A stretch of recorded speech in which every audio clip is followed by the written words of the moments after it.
yeah, I mean, y'all already know him. And if you don't, Ezequiel, welcome. You know, and so just to jump right into it, our last event, our last worship night went super well, I felt like, and let's just get straight into it. We had some challenges. For sure. And so what do you, let's start with what do you think went well? Well, I think that the outcome of it all went well. You know what I mean? Like when we're planning things and we're hoping that people are going to show up and we're hoping that the vendors and all this other stuff, I feel like everybody there legit enjoyed the night. Yeah. You know what I mean? Like there was something for everybody. There was DJ, there was food, there was bagels, there was a bunch of different things. It wasn't like just one thing and you had to wait, and it was like everybody had something to do, and I feel like everybody was able to like join the family and feel like they were a part of something. And I think, you know, it felt more like a hangout too. Yeah. And so, it wasn't forced either. No. It wasn't like, all right, now we're gonna do this. Now we're gonna do. You know, sometimes you go to some places and it's like there's a program and there's different things, but it feels like everything is forced. It just kind of felt like natural and like easy. You know? Yeah, and what was crazy about that it felt that way is that me like overseeing it, I was not feeling that way because I'm like, dang, like, are people like uncomfortable? Are people like feeling this way because there's not a lot of people here?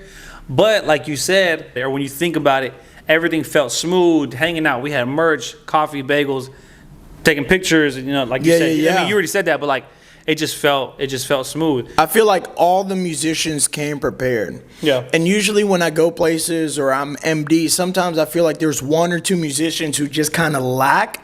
And I feel like for this La Familia, I feel like everybody got their stuff on time. They got their stuff together. And when we got there, it wasn't a matter of notes. It was more a matter of transitions and maybe a couple fills that as an MD, I wanted to creatively put in there, you know. And because of the caliber of musicians that we had, I feel like we were able to execute that well. A1 caliber of musicians. And yeah, those musicians came and did their thing. And the singers too, like the singers we had, they're very talented in their craft. And I'm just grateful that as a worship team, our biggest struggle that night wasn't notes. It wasn't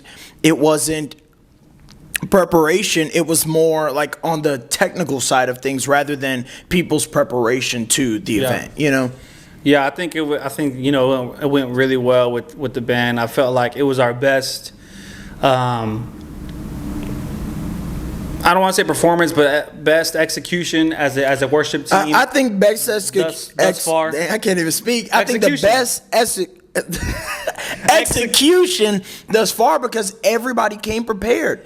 All the musicians came prepared. Everyone came prepared, bro. But you were in your bag.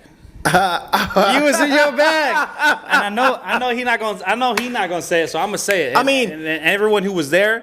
All the hits and everything creatively that was going on spontaneously, it was all Zeke. Like he was calling it out and he was going crazy. And I told you, and I've told you so many times, but I'm gonna say it again. I ain't never seen you in your bag like that before. Speak about your bag, just for a little bit. I appreciate that, Tony. About your bag. And I know we've talked about that, but it's like you said, you've never seen me play like that, and it's because I felt like free. You know what I mean? I feel like sometimes when you go to play at different places and things of that, you're boxed into a certain place or to a certain vision of the house and the church, which is fine. But I feel like there's so much in me that still doesn't have that outlet to be able to express creatively and musically what I feel like the Lord has deposited in me. Yeah. And based on our conversation, I literally said, hey, Tony, what's your vision? You're the CEO and founder of La Familia. Be real, like this is like a business, you know, in a way too. So you're the head of this business, and my job is to be able to come alongside you and help you in any way I can. So I asked you, Tony, what's your vision? And you said, be creative. I trust you. And that to me was the green light to be able to go in and do the hits and do the spontaneous different things that I would like to do, but I'm always going to submit to the leadership. So if that's not what's being caused or that's not what that moment is calling for, then we're going to keep rolling. But at this night, I said, he gave me full reign. He trusts me. He knows I seek the Lord. He knows I'm going to move with the Holy Spirit. So and we're going to go in. We're going to go in. Everybody going to go crazy. And let me say this real quick. David was stupid skilled in the Bible. He wasn't just playing one or two little chords. Yep. He was so good that he got to the king's palace because of his excellence in his playing. So why, as musicians, we have to be stifled or we can't fully express ourselves in a creative outlet at the church? Yeah. It makes no sense. And so, and I touched on that a little bit with you. We had a conversation about that, and I said, for a long time, you know, in different places, in different areas, different events, or wherever I may be playing, I know sometimes it's always been like just play. Like, what are you doing? Be an extra, whatever, you know, whatever the case may be. And I felt like I could never just have fun worshiping the Lord. You know what I'm saying? Because I'm a good musician. I'm not great, but what I can do, I would like to do it, you know, within the confines of what's being You're not gonna go crazy and just wild wild out, doing fills and doing within the confines, but just being a little creative and having fun. And I felt like for a while I just couldn't. And so I was telling you, I said, yo, like, it's crazy that you tell me that, like, you felt like free and just kind of just openly felt free, big creative. dog. Yeah. Because I was like, that's my goal. Because if I have 7 cold musicians on stage, I'm giving a solo to all set, and that's what I did. Right. I told everybody do a solo. Sir. Yes, everybody sir. do solo because I don't see it as like showing off. Talk about that. Talk about that. I feel like, and you know, we talked about it, right? So I don't feel it. I don't see it as showing off. If it's showing off, honestly, I see it as showing off for the Lord, because it's like that's the talent that the Lord has given you. Correct. And we're in a worship setting. So like whenever I was like, yo, everyone do a solo, right? I was like, bass, do a solo. Like, he's going crazy on the bass, but like that's all God. Like, God gave me the ability to do that, and he's worshiping God. Like, I want people to see what God is doing through Saul's life on that bass. Right. He's doing some crazy things. Because it's evident, and the thing is, it's not so much what you do on stage, it's what you do off stage. So when people come to you and say, bro, you killed it, thank you, I appreciate it. You know what I mean? Like, keep it humble and keep it chill. Don't be like, yeah, I know I killed it, I'm a beast, because that's when pride starts to kick in, and then God's not in that, because pride comes before the fall. And I just wanted to highlight that. I'm like, man, I appreciate these musicians so much that I would just love for them to be able to be themselves 100% for 20 seconds. And we all were. I spoke to each and every one of those musicians afterwards, and they felt similar to the way I felt. They felt free, and they felt like they were able to express themselves and have fun. Just have fun. And even the vocalists too, you know. Sophia flowed a little bit, Eric flowed a little bit, you flowed a little bit, and everybody did their thing, and it was still glorifying God, which was the objective of the night. Yeah. To give God glory and to allow people to encounter his presence. For sure. And so, forever grateful. You did your thing. Appreciate it. You was in your bag. Yes, sir. Zeke got a bag, and it's full. We ain't seen it all yet. But anyways, let me move on. So, in your opinion, what didn't go well? You can start with the whole experience as a whole, or worship. Okay. So I felt like some of the preparation wasn't the best. You know, I had several people reach out to me 1 or 2 days before the event asking, for details that were already sent out. Yeah. So either you didn't check your messages or you deleted them or whatever the case was, and it just didn't seem like they were into it fully. You know what I mean? I know that they had the heart to serve and whatever the case was, but it was just like these were details that were sent out 2-3 weeks ago. Like, let's get it together, put it on the calendar. Let's make sure we have everything written down, because right now we're focusing, like, it's game time, you know? So I think communication to some of the people who were involved wasn't the best, you know? Okay. And I'll speak on something like this, and not that something else. I'll speak on my apologies, because we started late again.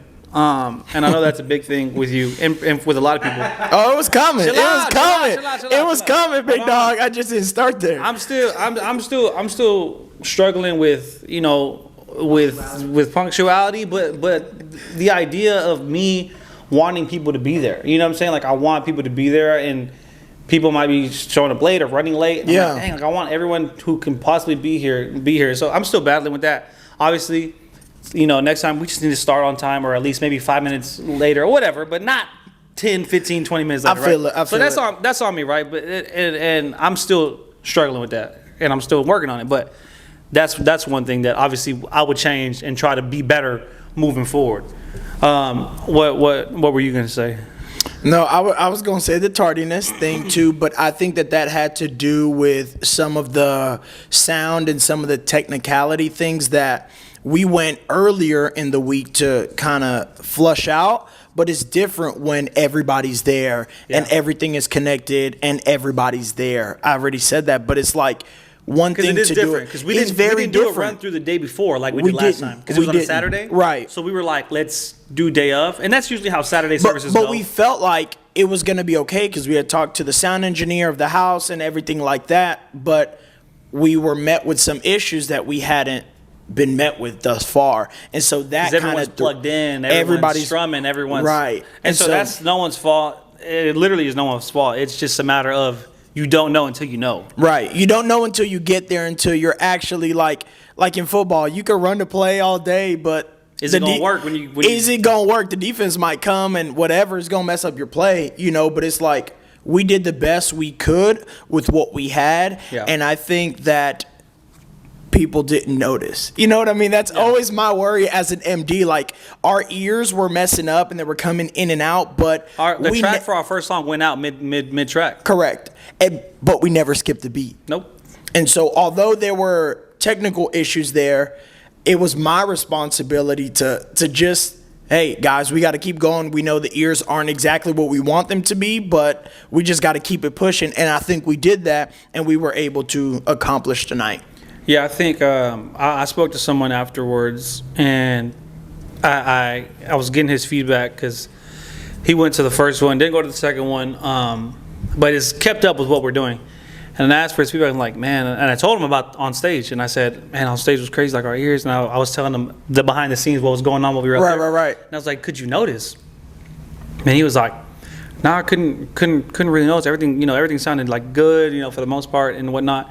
And he was like, but don't really dwell on it, because he was like, because I remember when I was heavy in the church and doing services and youth services, I remember every time I got down from doing whatever I was doing and stuff was going wrong, they always met me with what went wrong.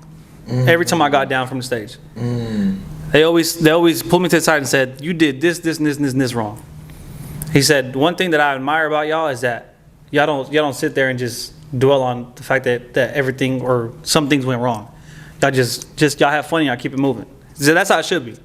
Obviously, you want to learn from it. Right. We're not going to ignore it, but we're not going to dwell on it. We're going to talk about the good and the bad in the exact same manner. Yeah. We're not going to highlight the bad over the good, because at the end of the day, the goal was to glorify God and allow people to encounter His presence. And people did that. Yeah. And so I really appreciated him for that. And he was just like very encouraging. He was like, man, like I wouldn't even worry about it. It is what it is. Everything was great. I had a blast. People had a blast. And that was that. You know what I mean? Yes, sir. I was telling some people, I'm like, it was our least attended, but it felt like it was our most impactful one. I agree. And that just goes to prove that success has nothing to do with the numbers. Yeah. And we clearly saw that on that night. Yeah, because we had a very successful night, and it wasn't a packed night, but everyone that was there was very intentional, very very in communion with what was going on, felt very involved, felt seen, because I spoke to almost everyone after the night, and I got a lot of good testimony, feedback. We did a prayer for healing that night, and even though nobody came up for the prayer, I had a lot of people come up to me afterwards saying they wanted to come up, which is cool. You ain't got to come up, whatever. But it just showed how God was moving, really. Right. And I even want to say this too, because I know we haven't talked about this, but the point was for God to move. And it doesn't just happen inside the service while we're playing or talking or whatever the case is. After everything was said and done, we were cleaning up the grill. And one of the people who were there, they said, hey, there's a homeless guy. Is there any more food? And there wasn't, because everything was already clean.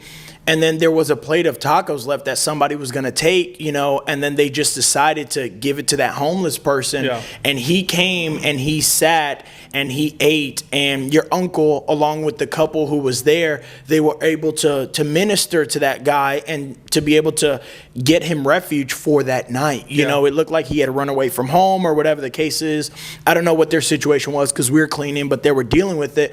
But I just wanted to let you know that even outside of playing an instrument, there was no worship music, there was no altar call, there was no offering, there was none of that, but God was still moving outside through a plate of food that happened at that event. And people just so happened to be just hanging out, just talking. People just so happened to be hanging out. They were generous in giving the plate that they were going to take, and it was just like, man, God even moves in that. Connecting people just through what we have there, which has always been our goal. Connecting people through the tacos, connecting people through the shirts, through the bagels, through the photo booth that we had, like literally like. So I think honestly, like, I know we kind of covered what went well, what didn't, but honestly, I don't really have any complaints. We're at 3 events in, and I think we kind of know what we need to do, what we shouldn't do. Correct. But just as far as overall, I think I really wouldn't even go any further. I think it was a very successful night. Technicalities, not worried about technicalities. We can't fix those, and every venue is going to have their own. Yeah, we could be in a stadium, and you never know. Right, you literally never know. Right. It is what it is. It's literally technology. Like you never know. And so Jesse doing his thing. It's still Jesse shooting and taking pictures of everything. Shout out to Jesse. He's doing his thing. Yes, sir. Shout out to all the vendors. Shout out to all the vendors. They did their thing. It was a very successful night with the vendors. I ain't never seen no vendors pull up to a worship night like individual small businesses pull up. And so I think that was beautiful. I think that went well. I think that's part of what we want to do too, highlight the community, highlight the people around us who do dope things. Right. And man, I think it went well. Any last thoughts or? No, I mean, I just want to encourage anybody who may be watching right now. You maybe see things on Instagram and you see this and you see shirts and you see hoodies. The ultimate goal is to just bring people together, for them to have a community of believers who just love the Lord and want to have a good time. So next time we have a pop-up or another event, feel free to come out. It's always free. You know what I mean? It's always free to come and receive what God has that night, and then just chill and grow in community. Yep, growing community. There's always a safe space here, no matter who you are, no matter your background, no matter where you come from. We just want you to pull up, love on you, do life together, do dope things together, as we've been doing. Not every event will be a worship night. Sometimes it'll just be hanging out. And so we definitely, as much as we want to see you at the worship night, we want to see you when we're just hanging out. Right. And so, hope to see you at the next one.